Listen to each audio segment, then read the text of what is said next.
जुलाई 2025 में Indian government ने parliament को इन्फॉर्म किया कि सारे सरकारी पेट्रोल पंप्स जैसे इंडियन ऑयल, भारत पेट्रोलियम और हिंदुस्तान पेट्रोलियम सिर्फ E20 फ्यूल ही सप्लाई करेंगे। इस नीति के तहत देश भर में 20% एथेनॉल मिश्रित पेट्रोल की बिक्री अनिवार्य कर दी गई है। India's government is rolling out E20 petrol across the country.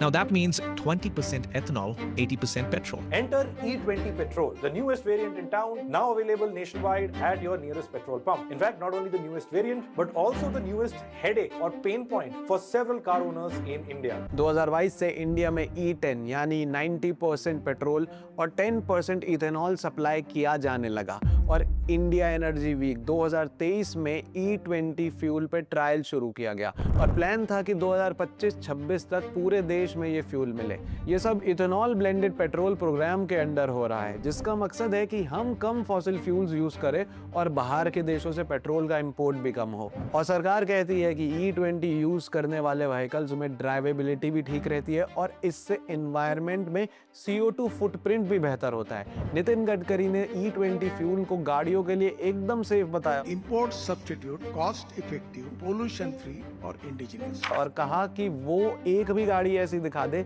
जिसे E20 फ्यूल की वजह से कोई दिक्कत हुई हो। लेकिन वही पब्लिक ओपिनियन और ग्राउंड रियलिटी कुछ और है।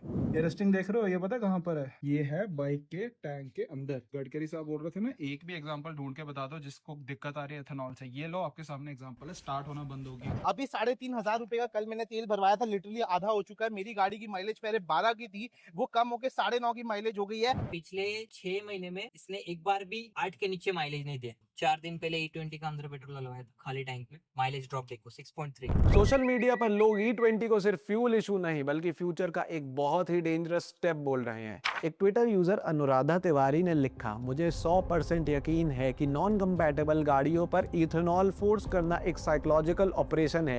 ये सिर्फ इंजन डैमेज का इशू नहीं बल्कि फ्यूचर के लिए एक खतरनाक मिसाल सेट करना है। इकोनॉमिक टाइम्स के कंज्यूमर रिपोर्ट्स दिखाते हैं कि लोगों को E20 यूज के बाद 2 से 6% तक का माइलेज ड्रॉप फील हुआ। और क्योंकि अब पेट्रोल पंप पर मोस्टली E20 पेट्रोल ही मिल रहा है तो लोगों को ये लग रहा है कि ये पॉलिसी उन पर थोपी जा रही है फोर्सफुली। लेकिन असल में क्या है ये E20 फ्यूल? E20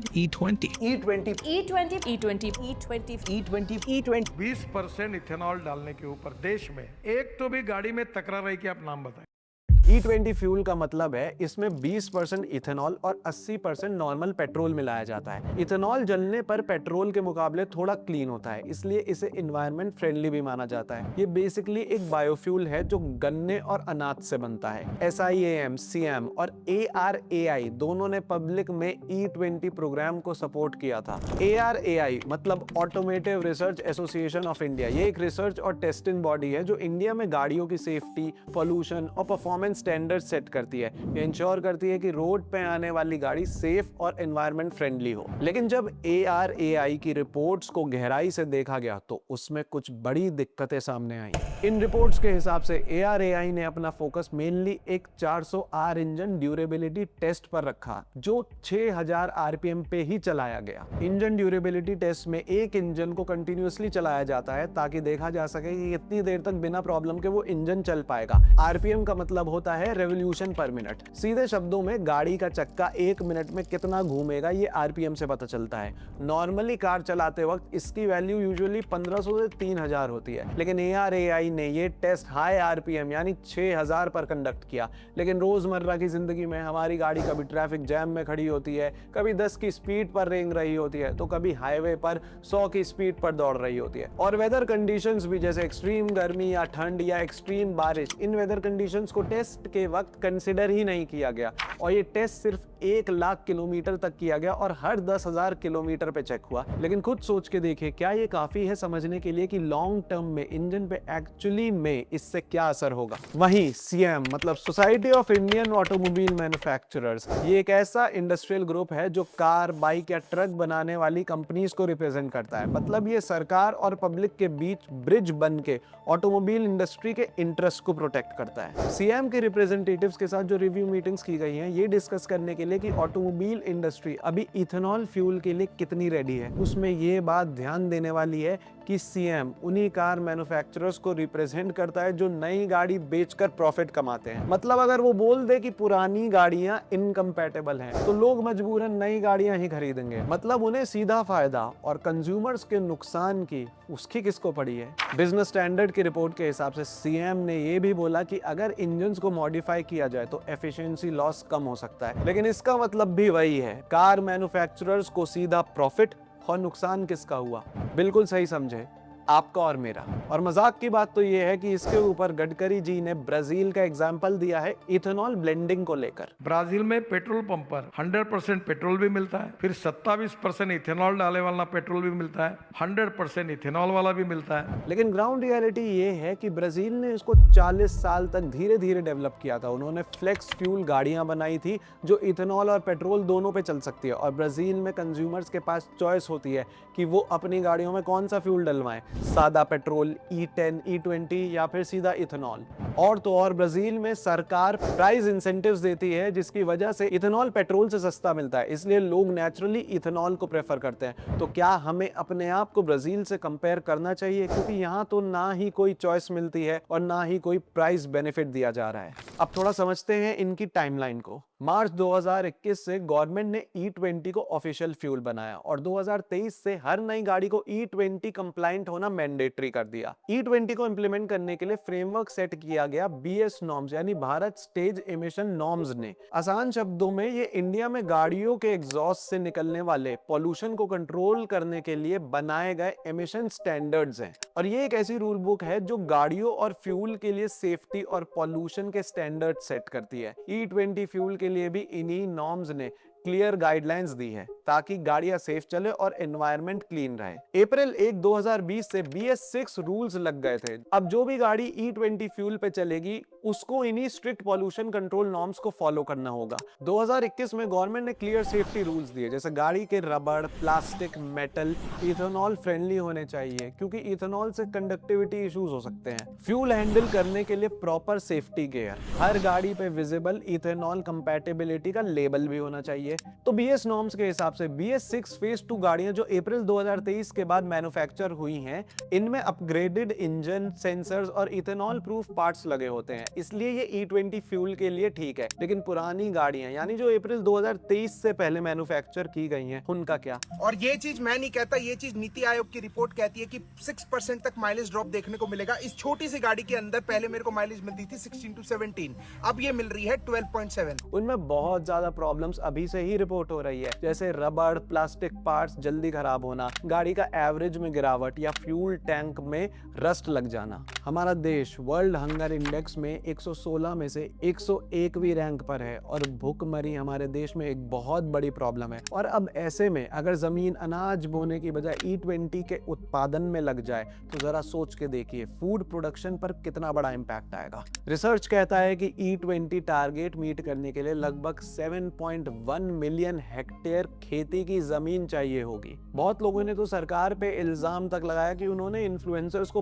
पैसे देकर प्रमोशंस कराए हैं। Blended fuel, ethanol blended petrol, ethanol blended petrol, ethanol blended petrol, ethanol blended petrol, ethanol blended petrol. एक यूजर ने लिखा कि कैसे इन्फ्लुएंसर को 1000 से 1500 रुपए देकर E20 की तारीफ कराई जा रही है, और कल जब इन्हीं इन्फ्लुएंसर्स की गाड़ी का इंजन खराब होगा तो वही लोग गराज में 5-5 हजार रुपए देकर अपनी गाड़ियां रिपेयर कराएंगे और रोएंगे। और एक गवर्नमेंट कैंपेन एक्सपोज भी हुआ जब auto portal the race monkey ने ओपनली सरकारी कोलैबोरेशन को रिजेक्ट कर दिया। उन्होंने बोला हम एक कंज्यूमर ड्रिवन प्लेटफॉर्म है, प्रोपेगेंडा नहीं करेंगे, और सरकार के कंटेंट ब्रीफ की डिटेल्स भी ओपनली शेयर कर दी। और इस सभी के बीच सोशल मीडिया पर लोग डिमांड करने लग रहे हैं कि पेट्रोल पंप्स पर ट्रांसपेरेंसी हो। एक ऑटोमोटिव इन्फ्लुएंसर अमित खारे ने खुद E20 को 2 महीने टेस्ट किया और उन्होंने खुद 5 से 6% का माइलेज ड्रॉप को कंफर्म किया। इस सब के कारण एक पिल पब्लिक इंटरेस्ट लिटिगेशन फाइल हुई है जो डिमांड करती है कि E0 petrol, ethanol free petrol available रहे और फ्यूल पंप्स पे क्लियर लेबलिंग हो ताकि कस्टमर्स को पता हो कि वो क्या खरीद रहे हैं। लेकिन सुप्रीम कोर्ट ने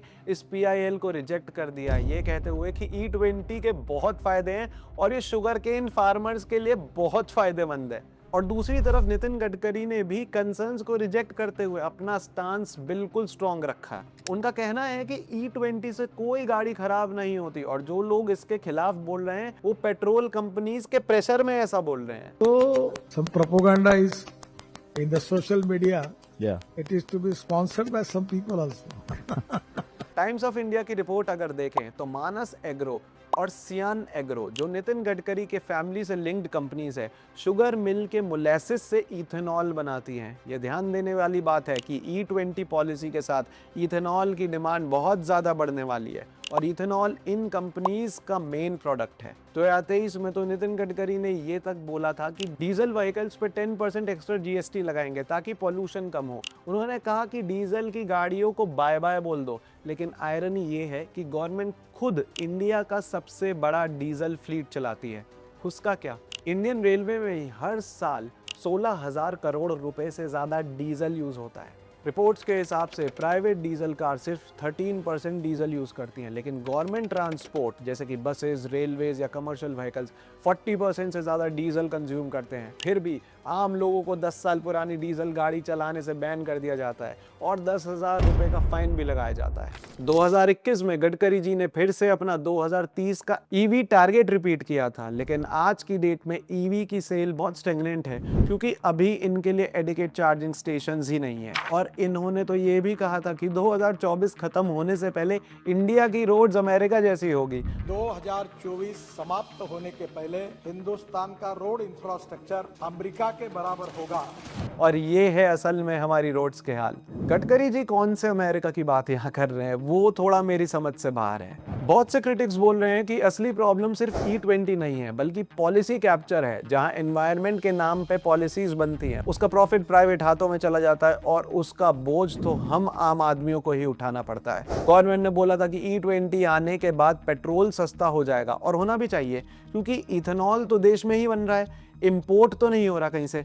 लेकिन पेट्रोल का बेस प्राइस यानी रिफाइनरी से निकलने के बाद जो दाम होता है, जिसमें टैक्स और डीलर का प्रॉफिट नहीं लगा होता, वो लगभग 52.83 है, जबकि इथेनॉल बनाने की कॉस्ट ही 71.32 रुपीस पर लीटर है। वाह मोदी जी, वाह वाह। अब क्योंकि इथेनॉल महंगा है, फाइनल फ्यूल E20 और भी कॉस्टली हो जाता है। मतलब जो चीज सस्ती और इको फ्रेंडली सॉल्यूशन के नाम पे बेची गई थी, वो कंज्यूमर को एक्चुअली महंगी पड़ रही है। लेकिन इस सब का जिम्मेदार कौन है, किससे सवाल पूछना चाहिए हमें? सोचने वाली बात है। अगर इस देश में इतना टैक्स भरने के बाद भी एक आम नागरिक पर ऐसे डिसीजंस थोपे जाएंगे, तो वो आम नागरिक जो इसका नुकसान उठा रहा है वो क्या करे? अब आपकी कार या बाइक E20 के लिए रेडी हो ना हो, आप रेडी रहिए इसकी मेंटेनेंस में हजारों या लाखों रुपए लगाने के लिए। जो भी सोर्सेज मैंने इस वीडियो में यूज की है, सब आप नीचे डिस्क्रिप्शन बॉक्स में खुद वेरीफाई कर सकते हैं। ये वीडियो ज्यादा से ज्यादा लोगों के साथ शेयर करिए ताकि उन्हें भी E20 पेट्रोल का ये सच पता लगे।